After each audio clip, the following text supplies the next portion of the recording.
This is Cronkite News. My main thing is if we can't stay safe, how are our students going to stay safe? The debate continues over schools reopening in the fall. We take a look at the dangerous consequences if CDC guidelines aren't enforced when kids go back to class. Plus, many people receiving unemployment woke up to find their bank accounts empty. So, what happens next? And after years of backlash, the Washington football team finally changes its name. Cronkite News starts now. Welcome to this Cronkite News Update. I'm Caitlin Keenahan. As weeks go by, COVID-19 cases are hitting record-breaking numbers nationwide and in several states, including Arizona. The supply for ventilators, PPE, and ICU beds are running low. Florida, South Carolina, Texas, and Georgia are also struggling to manage the high demand. Only bullet in the gun right now is this right here, this little mask. I think the numbers are going to look worse as we go into next week. We've had plenty of time to plan and take action, and it has yet to happen. The U.S. is shattering new case records almost daily. 10 states are facing dramatic increase in COVID-19 related deaths over the past week, with the highest average since the pandemic began.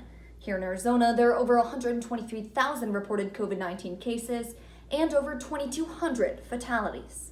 As we start another work week, already burned out parents are no doubt asking one question: when will my kids go back to school?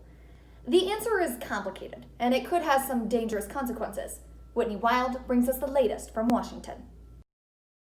Kimberly Chavez Lopez Bird died June 26 after fighting coronavirus in the hospital for less than 2 weeks. She was very supportive. She was what I would call a giver of knowledge. A giver of kindness. Bird shared a classroom with 2 other teachers in Arizona, though school officials say all 3 wore gloves, masks, and used hand sanitizer. All 3 contracted the virus. My main thing is if we can't stay safe, how are our students going to stay safe? It's a startling example of the risks of returning to school. The American Academy of Pediatrics supports in-person learning. The American Federation of Teachers says it's not clear districts can do so safely. We simply just don't have the space, the flexibility, the time, the funding to be able to make that a reality and to be able to put our staff and student safety at the forefront of our decisions. Making the decision harder, mixed messages from Washington. The Centers for Disease Control and Prevention released public guidelines for reopening, but according to an internal CDC document obtained by the New York Times, some within the agency warn reopening schools is the highest risk for spread. Kids need to be in school. They need to be learning. They need to be moving ahead. And we cannot be paralyzed and not allow that or not be intent on that happening. In Washington, I'm Whitney Wild. Right now, Sonora Quest Laboratories is planning to significantly increase its coronavirus testing capacity and produce results much faster. It's part of a new initiative called Operation Catapult. The company says it will partner with the Arizona Department of Health Services and a company called PerkinElmer. The plan is to gradually increase daily coronavirus testing capacity by 7,000 each week. The ultimate goal is to process 35,000 tests per day by the end of July and 60,000 by the end of August. They also want to have test results available within 24 hours.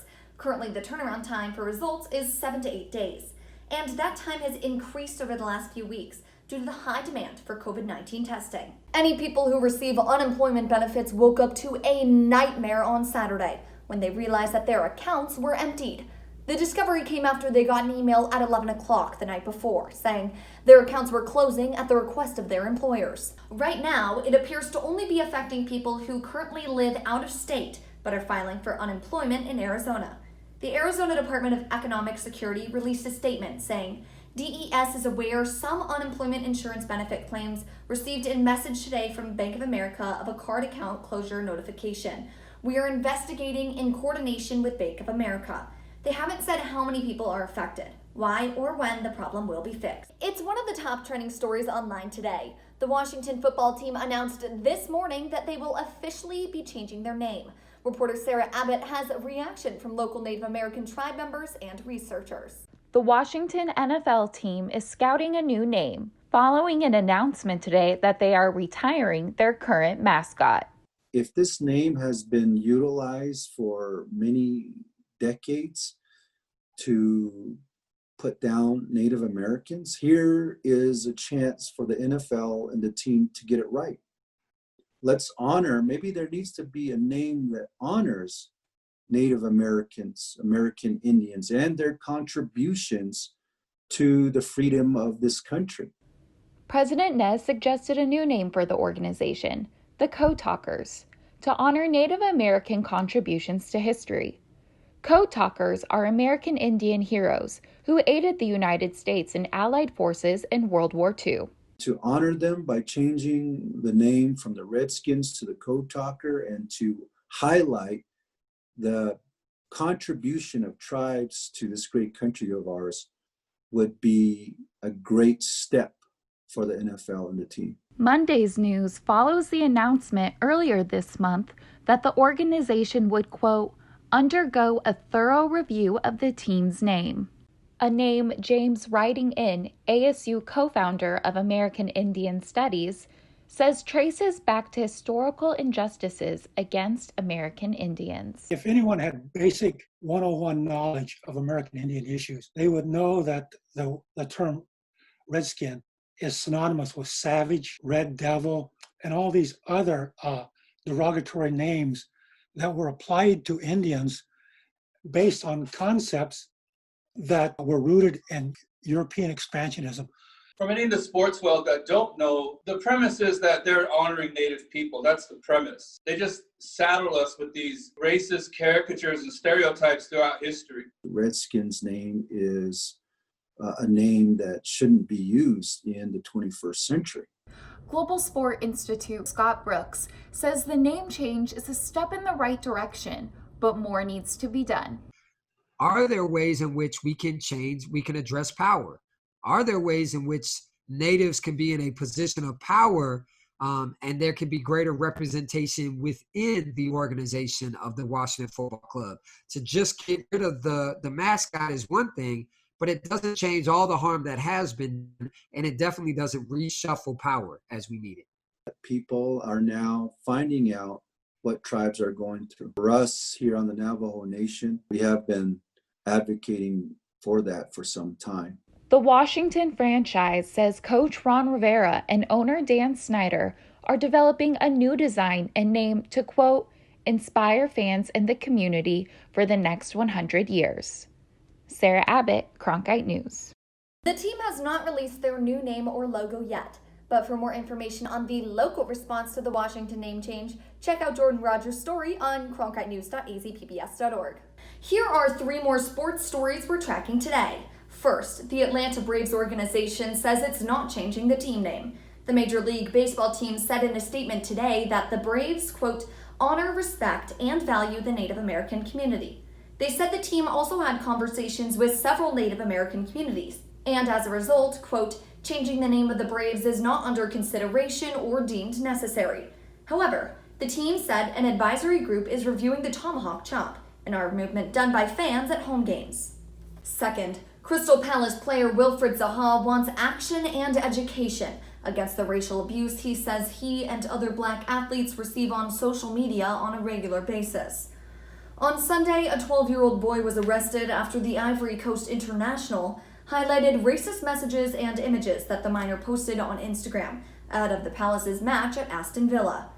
The post referenced Zaha's race and showed the Ku Klux Klan. Zaha responded by saying, people need to understand that whatever your age, that your behavior and your words come with consequences. Police say that the boy has been released while they continue to investigate. Watford defender Christian Kabasele spoke with CNN about how online racism can be worse than real life. When you are in stadium, sometimes you are the fact that you are surrounded by other person, you just disconnect your brain and you do something stupid. But when you write something on Instagram, on Twitter, you have time to think about what you are doing, and it's worse than something happening in a stadium. And third, finally some good news. Cardinals owner Michael Bidwell was released from the hospital yesterday after contracting coronavirus. He had been traveling along the East Coast when he was admitted to a Rhode Island hospital after testing positive. In a statement released through the team's Twitter, Bidwell said in part, "This week I learned firsthand just how serious COVID-19 is. My immense appreciation for all those on the front lines of this pandemic has only increased. I'm very fortunate to have had the experience behind me and strongly encourage everyone to continue practicing the important measures to avoid it themselves." New tonight, 1 in 3 people on the Navajo Nation don't have a tap or a toilet, according to Dig Deep's Navajo Water Project. Cronkite News reporter Jackson Lauderay highlights how one athlete is helping bring water to the Navajo Nation. Something that many people take for granted is the access to running water. But for some, that's a necessity they just don't have. But thanks to the help of a former NFL champion, there's some help on the way. Former Super Bowl champion Chris Long announced Wednesday that he and his wife would donate $100,000 to Dig Deep's Navajo Water Project. We looked around because we've wanted to get involved on Navajo Nation. We've heard the horror stories. Long and other NFL players created Water Boys in 2015. It's an organization that brings water to places in Africa. Long said he shifted his focus homeward, and that's how he learned about the water challenges on the Navajo Nation. Found Dig Deep.